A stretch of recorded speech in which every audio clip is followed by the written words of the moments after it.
बाबा तो डायरेक्ट जाऊ नको असं म्हणाला, मग त्याला जाते सांगण्यात काय पॉईंट? मी करेन त्याला फोन आणि समजावेन. माझ्याकडे आता वेळ नाही आहे, मी बॅग भरायला घेते. अक्षू अगं तो चिडला आहे, मला म्हणाला तिला ऐकायचं नसेल तर राहू द्या हे एंगेजमेंट वगैरे. काय काय असं म्हणाला तो? वा, बाबा त्याला मोडायची असेल ना एंगेजमेंट तर खुशाल मोडू दे, मला काही फरक पडत नाहीये. एवढ्या छोट्या गोष्टीसाठी तो एंगेजमेंट मोडायला निघाला असेल तर मोठ्या गोष्टी काय सहन करेल? अक्षू थोडा विचार कर ना तू बेटा, तो म्हणतोय तर राहू दे ना, तो ताणतोय तू नको ना ताणूस. आपण ऐकत आहात अध्यायम या कथेचा पुढचा भाग सुरू करण्याआधी प्लीज माझ्या चॅनलला सबस्क्राईब करून घ्या आणि आधीचे पाठ ऐकले असल्याची खात्री करून घ्या. चला सुरुवात करतीये. अध्यायम भाग 59. अक्षयाला तिच्या घरी सोडून अर्जुन त्याच्या घरी निघून गेला होता. अक्षयाने घरात पाऊल ठेवलं तसं बाबांनी विचारलं, अक्षू अगं आलीस तू खरंच निघत आहेस? हो म्हणजे काय बाबा? अगं पण समीरला विचारलं नाही तू जाऊ का? त्याला विचारायचंच ना, त्याचा फोन आलेला मला. बाबा तुम्ही जा म्हणालात ना, मग झालं, त्याला काय विचारायचंय? अगं लग्न होणार आहे तुमचं आता, त्याचाही हक्क आहे आणि मला वाटलं तो सुद्धा सोबत असेल म्हणून मी जा म्हणालो. काय? पण बाबा लग्न झालं नाहीये अजून, त्याने एवढा हक्क दाखवायला. आणि तसंही मी ऑलरेडी सरांना हो बोलले आहे, आता नाही काही होऊ शकत. आणि त्याला सांगून तो नाही म्हणाला की मग नाही जायचं का मी? असं का करतोय तो? अक्षू साहजिक आहे ना, आपली बायको कोणा दुसऱ्या परपुरुषासोबत जाते, कोणाला आवडेल?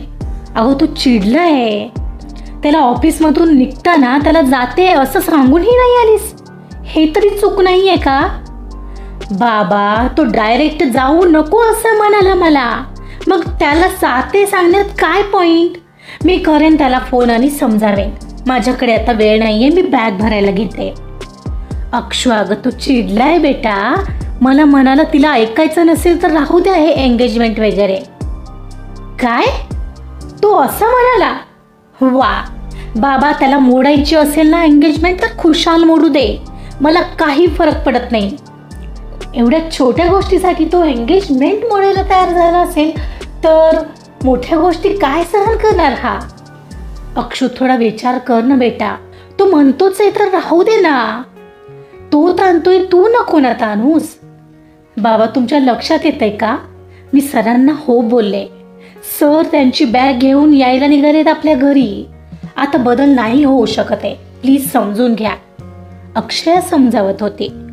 अक्षू मला काळजी वाटते बेटा, हे लग्न अशा प्रकारे नको मोडायला, एंगेजमेंटची तयारी झाली आहे बेटा. बाबा जर त्याचा माझ्यावर विश्वास असेल तर हे लग्न मोडणार नाही तो, आणि मोडत असेल तर ठीक आहे, जर विश्वास नसेल तर ते नातं तसंही फार काळ टिकणार नाहीच आहे. ती त्यांना समजावत होती पण त्यांच्या चेहऱ्यावरचे टेन्शनचे भाव तसेच होते. तुम्ही काळजी करू नका बाबा, मी शहा काकांना आज आणि उद्या इथंच आपल्या घरी बोलावते, सोबत कोणीतरी राहू द्या, नाहीतर माझा जीव तिथं राहणार नाही. पण अगं तो म्हणत होता तू ज्यांच्याबरोबर चालली आहेस ते अर्जुन सर फारसे चांगले नाही आहेत, ते खूप रागीट तर आहेतच पण त्यांची नजर ही वाईट आहे, कदाचित त्यांचा काहीतरी वेगळा हेतू असेल. काय? तो असं म्हणाला? मग तर आता मी त्याचं अजिबात ऐकणार नाही. त्याला मोडायची ना एंगेजमेंट तर मोडू दे, मला ना आता फार राग येतोय त्याचा. ती बॅग भरताच त्यांना समजावत होती आणि त्याने बाबांना अर्जुन सरांबद्दल भरवलं याचा तिला आणखीनच राग येऊ लागलेला. अक्षया अगं तो तुझ्या आधीपासून तिथं जॉब करतोय, त्याला काहीतरी माहीत असणार म्हणून तो म्हणत असणार ना. बाबा त्याला जेवढं माहीत नाहीये ना तेवढं मला माहिती आहे त्यांच्याबद्दल. कष्टातून वर आलेला व्यक्ती आहे तो, आणि समीर सारखा मुलगा त्यांच्याविषयी जर सांगत असेल ना तर मला बिलकुल पटणार नाही. त्यांच्यासारखा माणूस अख्ख्या जगात सापडणार नाही. हा हो आहेत ते रागीट, पण माणूस म्हणून तुम्हाला दुसरा कोणी भेटणारही नाही त्यांच्यासारखा. माहितीये जेव्हा त्यांना कळालं की समीर नको जाऊ म्हणत होता तर ते मला राहू दे म्हणत होते. मला तर काहीच कळत नाहीये अक्षू. तुमचा माझ्यावर, तुमच्या अक्षूवर विश्वास आहे ना बाबा? ती त्यांच्या पुढ्यात येत म्हणाली. हो बेटा, माझा विश्वास आहे. मग तर झालं. पण नीट जाशील, तिथं गेल्यावर फोन कर हा. हो नक्की. पण तुम्ही माझी काळजी करणार नाही आहात, प्रॉमिस करा मला. तिने तिचा हात त्यांच्यासमोर केला आणि त्यांनीही त्यांचा हात तिच्या हातात दिला. इथं महाबळेश्वरला 2 दिवस काय चालले तर इतकं टेन्शन घेताय तुम्ही आणि माझं लग्न लावून द्यायला निघालात बाबा? कमाल करताय तुम्ही. मी बाप आहे बेटा. त्यात तो समीर असं बोलला. त्याच्याकडे लक्ष देऊ नका. डोंट वरी. मीही गेले आणि ही आले. तुम्हाला काही बोलला तो तर त्याचा फोन उचलू नका. आणि लक्षात ठेवा, समीर हा जगातला शेवटचा व्यक्ती नाहीये. बाबांनी मान हलवली. पण त्यांच्या मनात काय चालू होतं काय माहिती. त्यांचा चेहरा वेगळ्याच काळजीने ओढला गेला होता. बाबांशी बोलत बोलतच तिने स्वतःचं आवरलं, बॅग भरली आणि आता तयारही झाली. आणि आता बाबांना जेवायला वाढलं. एक बाजूला शहा काकांना फोन करून ही बाबांसोबत राहायला या म्हणून सांगत ती अखेरीस तयार होऊन अर्जुनची वाट पाहू लागली. काहीच वेळात दरवाजावरची बेल वाजली. तिनं जाऊन पाहिलं तर अर्जुन आलेला आता तर वेगळ्याच अंदाजात होता. त्याला तसं पाहून तिच्या हृदयाचा ठोकाच चुकला. झालं तुझं अक्षया? हो, 1 मिनिट आत तर या, बाबांशी ओळख करून देते. ओके म्हणत तो आत आला. कोण आले ग म्हणत बाबा हात धुवून बाहेर आले होते. बाबा, हे आहेत आमचे Arjun sir, Avani tours and ट्रॅव्हल्सचे मालक. आणि सर हे माझे बाबा. ओ नमस्कार अंकल. एक सभ्य चेहरा गालात गोड स्मित करत उभा होता. बाबांनाही त्याच्याकडे पाहून फार काही वाटलं नाही. समीरने सांगितलं तसं तर काहीच नाही. ओ हे आहेत तुझे सर. नमस्कार. बाबा स्मित करत म्हणाले. बघा ना सर, टेन्शन घेतलंय बाबांनी, अक्षया अर्जुनला म्हणाली. हो पण का? अंकल डोंट वरी, तिला घेऊन जातोय तसाच सुखरूप माघारी आणेन, काळजी करू नका. तो डोळे मिचकावत तेवढाच दिलासा देत म्हणाला. बहुतेक त्यांनाही ते लगेचच पटलं. हो चालेल. अक्षू काळजी घे हा. माझं सोडा, तुम्ही तुमची काळजी घेणार आहात. आणि काही वाटलं तर मला फोन करा. असा विचार करू नका की ही बिझी असेल. ओके? हो. अक्षू, चहा वगैरे तरी विचार की त्यांना. चहा? नाही. अहो अंकल, ॲक्च्युली लंचची वेळ होईल. बट जाता जाता खाऊ कुठेतरी. चालेल ना असं अक्षया? अर्जुनने तिला विचारलं. हो चालेल. बरं बाबा, निघते हा. तुमचे आशीर्वाद असू द्या. आणि हो, शहा काका येतो म्हणाले क्लिनिकची वेळ संपल्यावर. ठीक आहे? हो ग, जा तू नीट जा. बस अधूनमधून फोन करत राहा. हो नक्की. सर चला. येतो हा अंकल म्हणत अर्जुन तिथून बाहेर पडला. दोघंही कारमध्ये बसायला आले तर बाबा बाहेर सोडायला आले. कार हल्ली एक क्षणाला आणि अक्षयाने बाबांना निरोप दिला. पण क्षणभर त्यांना सोडून जायचं म्हटलं तरी तिचे डोळे पाणावलेच. जणू तिचा निम्मा जीव तिथंच राहणार होता. कार आता रोडवर धावत होती. अक्षय भाऊक पण शांत होती. तिने आता गॉगल चढवलेला आणि काचेतून बाहेर पाहत होती. वाटलं नव्हतं समीर असा करेल. मला वाटलं तो बदललाय, पण त्याने इतक्यातच त्याचं रूप दाखवलं. बाबांना सरांबद्दल काहीही भरवायची काय गरज होती? ठीक आहे, तुला नाही आवडलं मी त्यांच्यासोबत जाते, पण म्हणून स्वतःला चांगलं सिद्ध करण्यासाठी दुसऱ्यावर चिखलफेक करण्याची काय गरज आहे? मला नाही आवडलं हे. अक्षया, कसला विचार करत आहेस? टेन्शन वाटते का तुलाही? म्हणजे असं पहिल्यांदाच बाहेर जात असशील ना तू? अर्जुननं विचारलं. हो, तसं जायचे कॉलेज ट्रिपला वगैरे, पण हल्ली माहीत नाही काय झालंय. बाबांना सोडून जायचं म्हटलं की टेन्शन येतं. ती कशी बशी हसली. साहजिक आहे. त्यात मध्ये तसं झालेलं तुझ्या बाबांना, तुला काळजी वाटणं साहजिक आहे अक्षया. हो, पण समीरचा खूप राग आलाय मला, अक्षया एकदम बोलून गेली. काय झालं अक्षया? तेच तो जाऊ नको म्हणत होता ते अजून पकडून आहेस? हो ते तर आहेच, पण जाऊ दे, विश्वासच नाही तिथं त्या नात्याला काही अर्थ नाही. अक्षया, आय थिंक तू जास्त विचार करतेस.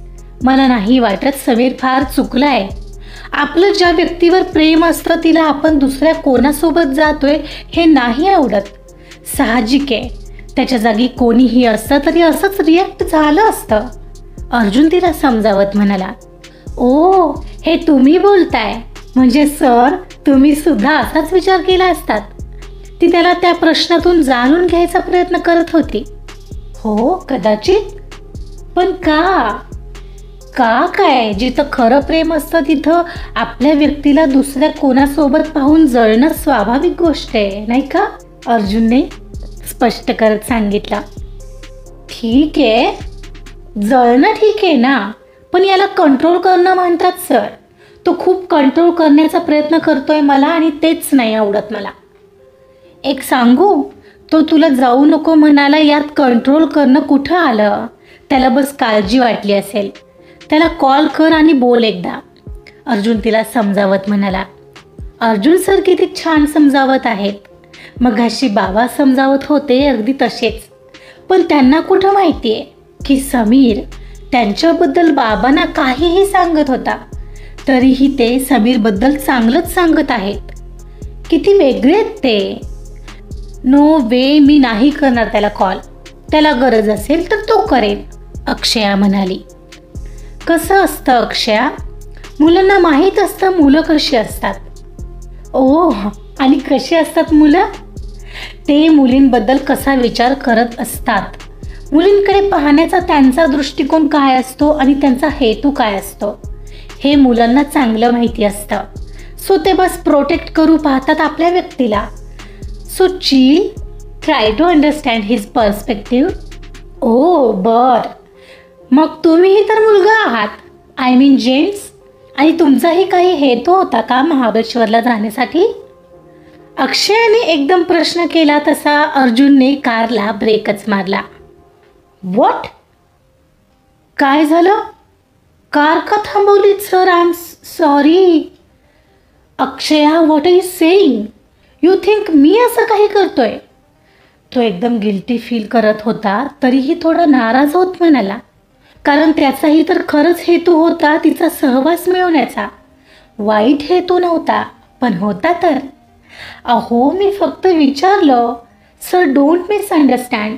आणि मला माहिती आहे तुमचा असा काही हेतू नसणार, कारण माझा स्वतःहीपेक्षा तुमच्यावर विश्वास आहे. मी एवढंच म्हणत होते की तुम्ही असे नाही आहात. तुमचा हेतू नाही आहे इट मीन्स सगळी मुलं अशी नसतात, कळलं का मला काय म्हणायचंय? ओ थँक्स. मला वाटलं तू आता मलाच रॉंग समजत आहेस की काय, म्हणून त्याने पुन्हा स्मित करत कार स्टार्ट केली. काय हो सर, तुम्ही पण ना, माझ्यासाठी आयडॉल आहात तुम्ही. मी असं का म्हणेन? ती मात्र खळखळून हसत होती. तो आता शांतपणे ड्रायव्हिंग करण्यावर लक्ष केंद्रित करू लागला. क्षणभर हृदयात खळबळ उडाली होती. ओह, कसली डेंजर आहे ही. माझ्यावरच गुगली टाकली. कसं मला माझ्याच शब्दात गुंडाळलं.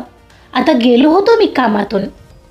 आय एम सॉरी अक्षया, मला तुझा सहवास हवा होता म्हणून मी हे सगळं केलं.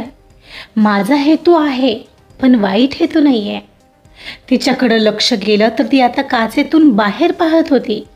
खिडकीतून आत येणारी हवा चेहऱ्यावर घेत होती. तिला असं पाहून अर्जुनला खूप छान वाटत होतं. त्याने सौम्य आवाजात कारमधली म्युझिक सिस्टीम चालू केली. गाणं लागलं.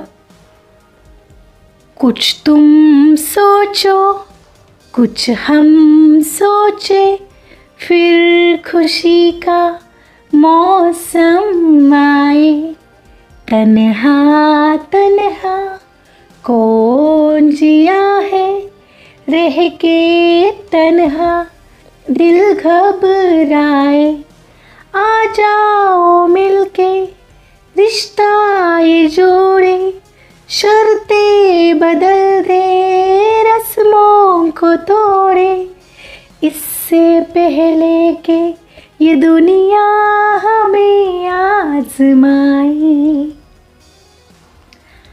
आजचा भाग इथंच संपलेला आहे. फायनली अर्जुन आणि अक्षया महाबळेश्वरला निघालेत. समीरने किती तडपड केली अक्षयाला थांबवण्यासाठी, पण ती काही यशस्वी झाली नाही आहे. पण मग आता तो एंगेजमेंट मोडेल का? हे अक्षयासाठी इझी होऊन जाईल.